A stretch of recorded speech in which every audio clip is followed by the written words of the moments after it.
नमस्कार दोस्तों, मैं हूं आपके साथ संदीप शर्मा। कानपुर में प्रेमी से बचने आई लड़की से मौसा और तांत्रिक ने गैंगरेप किया। सुनकर हैरान हो गए ना। पर हमारे देश में रेप जैसी घटनाएं तो आम होती जा रही हैं, जैसे यह कोई क्राइम नहीं, खेल हो। हर दूसरे दिन आपको देश के हर कोने से ऐसी खबरें मिल जाती हैं और आज भी यह मामला ऐसा ही है, जिसे सुनकर आप अफसोस तो जताएंगे पर हैरान नहीं होंगे।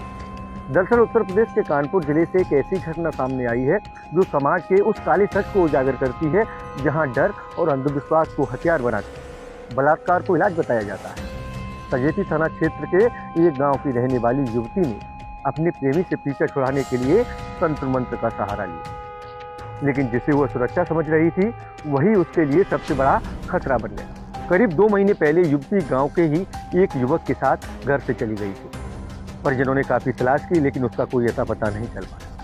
1 हफ्ते पहले वो अचानक अपने घर लौटी। उसने परिवार को बताया कि युवक ने उस पर तंत्र मंत्र करा दिया था, इसलिए वह उसके साथ चली गई। अब वो उससे दूर रहना चाहती थी। डर के कारण उसने फैसला लिया कि उस तंत्र मंत्र को कटवाना होगा। युवती ने अपनी मौसा से मदद मांगी। मौसा अपने जानने वाले 70 साल के तांत्रिक घाटमपुर निवासी को लेकर उसके घर पहुंच गया। बंद कमरे में तंत्र मंत्र शुरू हुआ।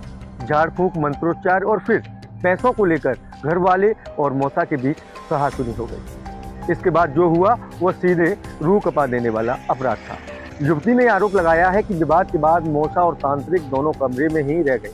उन्होंने फिर से झाड़ फूंक शुरू की और उसी दौरान बारी बारी से उसका बलात्कार किया। इतना ही नहीं, दरिंदों ने कहा कि यह सब तंत्र मंत्र का हिस्सा है। अगर किसी को बताया तो तुम्हारे माता पिता की मौत हो जाएगी। यह सिर्फ बलात्कार नहीं था, यह डर और अंधविश्वास के जरिए किया गया मानसिक और शारीरिक अत्याचार था। युवती के डर के बावजूद परिवार को सब कुछ बता दिया। परिजनों ने मौसा और तांत्रिक को पकड़ लिया। तो सुनकर ग्रामीण इकट्ठा हो गए। गुस्साए लोगों ने दोनों की जमकर पिटाई कर दी। सूचना पर थाना पुलिस भी मौके पर पहुंची और दोनों आरोपियों को हिरासत में ले लिया। युवती की शिकायत पर मौसा, जिसकी उम्र लगभग 67 वर्ष थी, तो वहीं तांत्रिक, जिसकी उम्र लगभग 70 वर्ष के आसपास थी, उन दोनों के खिलाफ दुष्कर्म की धाराओं में केस दर्ज किया। युवती का मेडिकल कराया गया है। आरोपियों को कोर्ट में पेश कर जेल भेज दिया गया है। वहीं थाना प्रभारी अनुज भारती ने बताया कि युवती की शिकायत पर मुकदमा दर्ज कर लिया गया है। दोनों आरोपियों को जेल भेजा गया है। मामले की गहनता से जांच की जा रही है। अब यह मामला सिर्फ कानून व्यवस्था का नहीं है, यह समाज की सोच पर तमाचा भी है। क्या आज भी तंत्र मंत्र के नाम पर लोगों को डराया जा सकता है? क्या परिवार रिश्तों की आड़ में अपराध को अंजाम देना इतना आसान हो गया है? और सबसे बड़ा सवाल यह है कि क्या महिलाएं आज भी इलाज के नाम पर शोषण के लिए मजबूर हैं? यह घटना बताती है कि अंधविश्वास सिर्फ दिमाग नहीं, जिंदगी बर्बाद करता है।